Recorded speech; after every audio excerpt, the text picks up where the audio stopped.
हिंदी का पाठ 1 कक्षा 7 हम पंछी उन्मुक्त गगन के, ये पाठ है। इसके शब्दार्थ लिखे हुए हैं सामने बोर्ड पर, जिनको आप अपनी नोटबुक पर कॉपी कर लेंगे।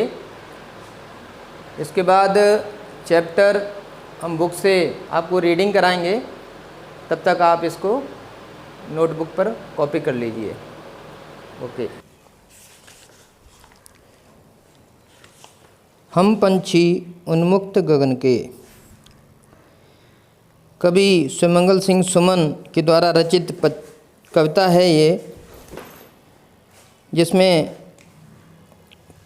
कवि पक्षियों की मनोदशा का वर्णन करते हुए लिखते हैं। पक्षियों का भी एक अपना जीवन होता है, उन्हें भी संसार, उनको पंख दिए हैं संसार में, आकाश में उड़ने के लिए। हम उनको कैद में करके रख लेते हैं, तब उनकी कैसी मनोस्थिति होती है, कवि ने ये बताने का प्रयास किया है।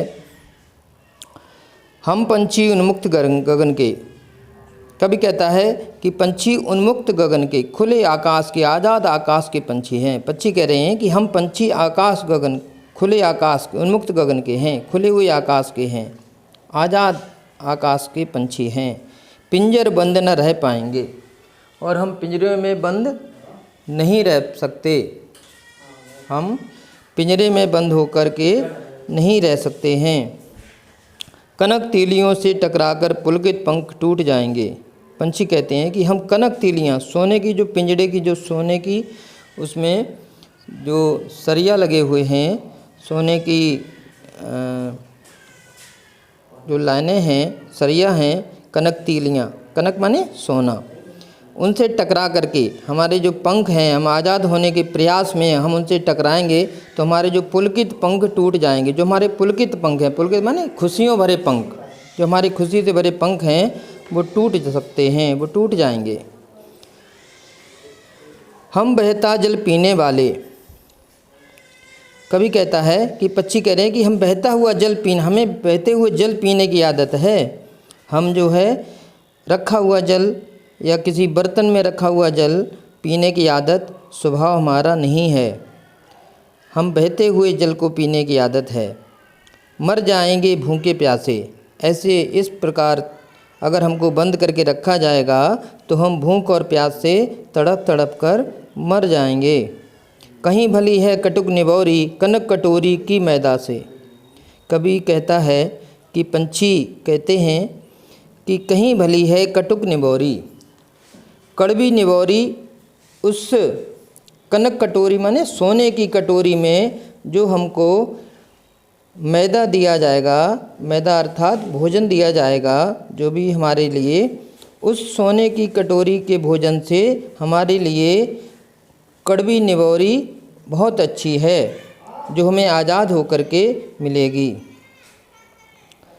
स्वर्ण श्रृंखला के बंधन में अपनी गति उड़ान सब भूले, बस सपनों में देख रहे हैं तरुकी फुनगी पर के झूले।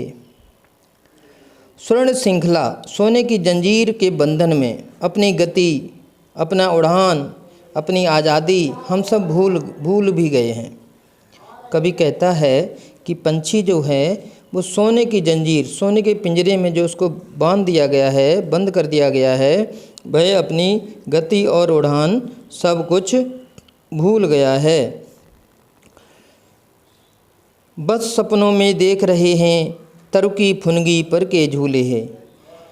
पंछी कह रहे हैं कि अब तो बस सपने ही रह गए हैं, हम जब से इन पिंजरों में बंद हुए हैं तब से हमारे सपने ही रह गए हैं, और वो सपने ही देख रहे हैं कि तरुकी फुनगी पर के झूले।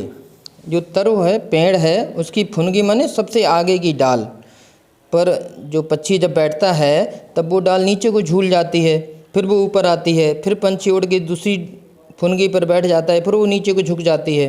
तो वो झूले जैसा जो काम करती हैं फुनगी, तरुकी पेड़ की सबसे आगे की डाल, सबसे आखिर की अंतिम डाल की अंतिम सिरा जो होता है, उस अंतिम किनारे पर, अंतिम सिरे पर जब पक्षी बैठता है तो वो फुनगी कहते हैं उसको। वो फुनगी पर बैठ के जो झूले झूलते थे, पंछी कह रहे हैं कि हम उनको भी भूल गए हैं। ऐसे थे अरमान की उड़ते, नीले नभ की सीमा पाने। पंछी कह रहे हैं कि हमारे पहले ऐसे अरमान थे, ऐसा हमारा मन में ऐसे अरमान थे कि हम उड़ेंगे उस नीले आकाश में, उसकी सीमा पाने के लिए, उसकी आखिरी सीमा तक पता करने के लिए हम जो है उड़ेंगे। लाल किरण सी चोंच खोल, चुंगते तारक अनार के दाने। और अपनी लाल लाल चोंच को खोल करके पेड़ों पर लगे हुए अनार के दानों को खाते। होती सीमाहीन छित से इन पंखों की होड़ा होड़ी। कभी कभी पंछियों में होड़ भी होती है उड़ने की। तो वही कह रहे हैं, पक्षी कह रहे हैं कि होती सीमाहीन छित से, कभी जो है आकाश से, शून्य से, सीमाहीन, उस सीमा, कोई सीमा नहीं होती उड़ने की। आकाश की जो सीमाहीन आकाश है, जिसकी कोई सीमा नहीं है, ऐसा शून्य तक फैला हुआ आकाश, उस आकाश में हम पक्षियों की भी कभी होड़ा होड़ी होती आपस में, कह सकते हैं कि आपस में भी कभी दौड़ होती, दौड़ने की कभी होड़ लगती। या तो क्षितिज मिलन बन जाता या तंती सांसों की डोरी। कभी कभी दौड़ते दौड़ते अर्थात उड़ते उड़ते सांसें भी भर जाती, सांस भी फूल जाती, और या फिर कभी कभी आकाश जो है